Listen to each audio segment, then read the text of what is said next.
what's up? I'm just tapping in with the video real quick, and I normally I don't recommend videos while driving, but this is like I'm waiting for an order, and then I wanted to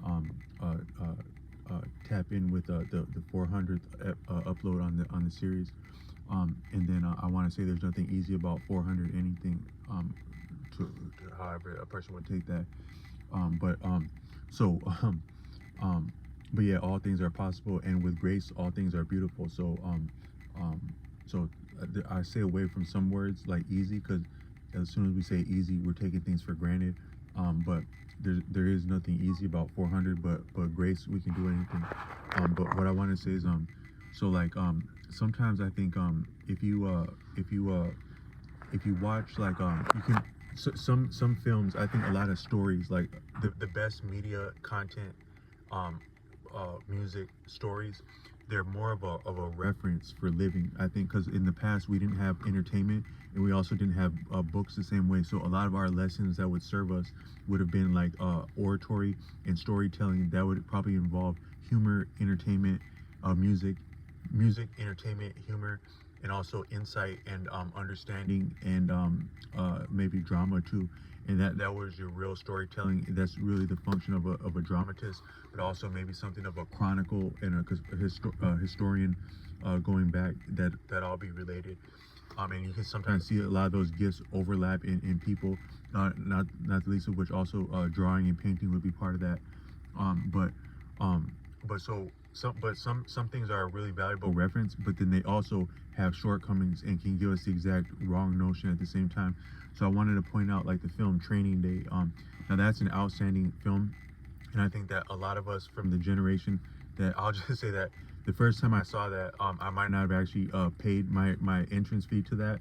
I might have found myself viewing that outside of the proper channels as a very young person, where I may have been to a theater to view another film, but then I popped into that one, and I came in like towards the latter part of the film, maybe the latter 1/3 of the film, or maybe 3/5 of the film, as a young person, and it was as incredible from that point, the film Training Day.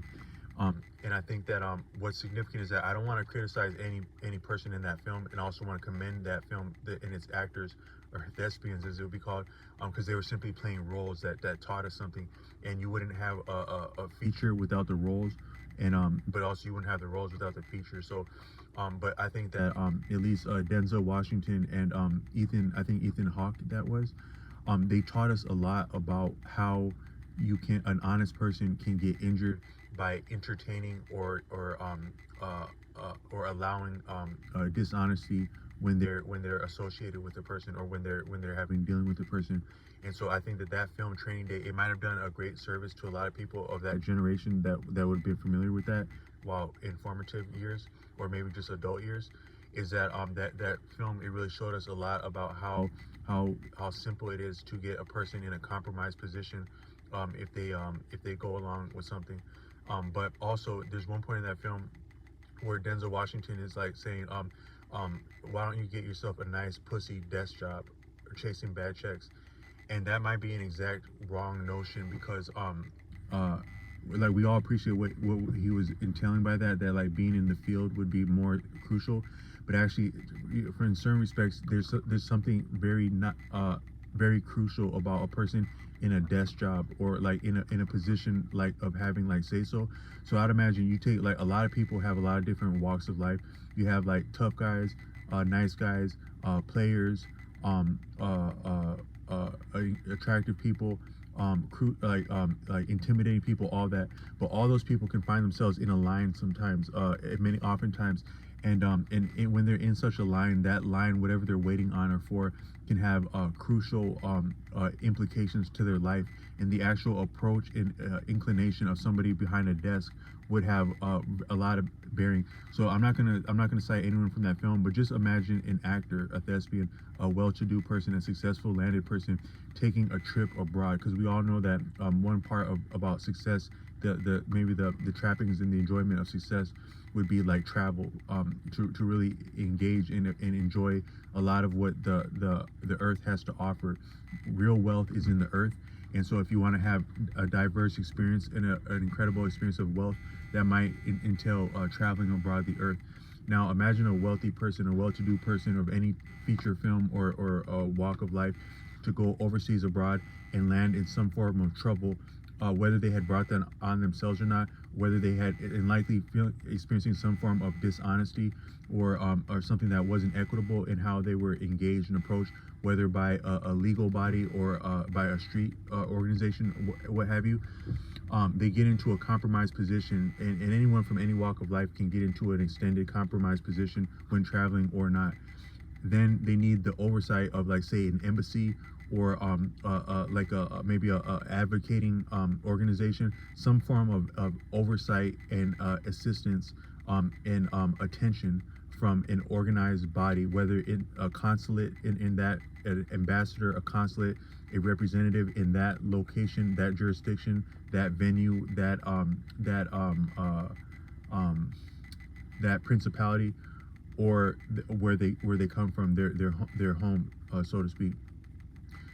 Now they come across like somebody behind a desk in a nice pussy desk job pushing checks. Now you've heard, now there's the author Robert Greene has referred in one of his books about something called a Samdamanian or Samdamonian. I think that's a name for a type of person that worships, venerates, and recognizes what's referred to as a lord in all persons and things and stations, good and bad, light and dark, indifferent, as being the very contrast that is beauty, that is life, that what is dynamic about life.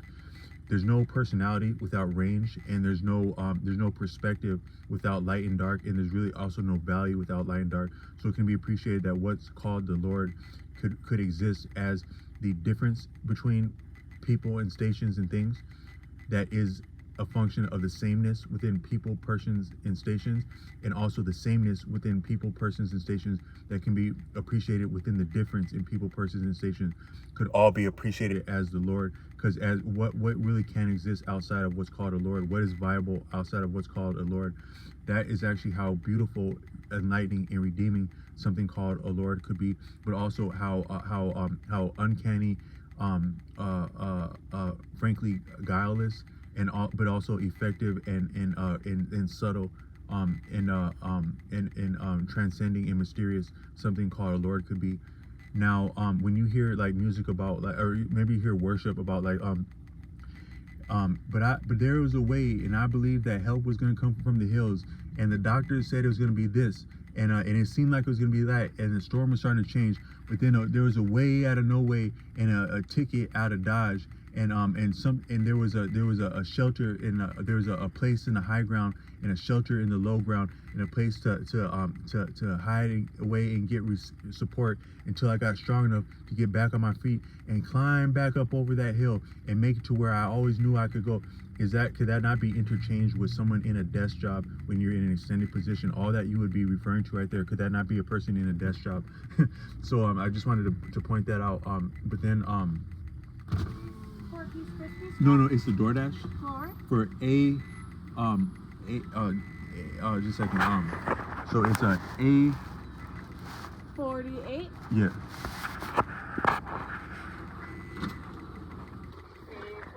I appreciate it. You too.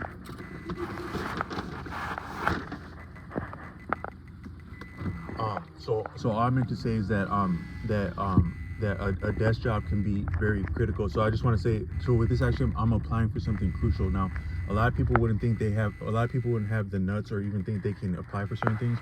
So I actually want to apply for, like, if there would be a job, like, of deciding, like, who goes to heaven and hell. So to my understanding of heaven and hell would be like 2 tiers of it. So the first layer of hell is that you don't get to sit around and enjoy stuff happening to you as though you're being treated. You have to work for all things, even your punishment. So you have to sit on a treadmill until you think about all the people that you for the sake of all the people you've injured. Going to heaven, you sit on a treadmill for the sake of all the people you love. Then when that relents, you have nothing but time on your hands to wait as hell, and nothing but time on your hands to wait as heaven, but you have a guitar with you in heaven. And that's my application to be the arbiter of heaven and hell as a critical, crucial desk job, if there were.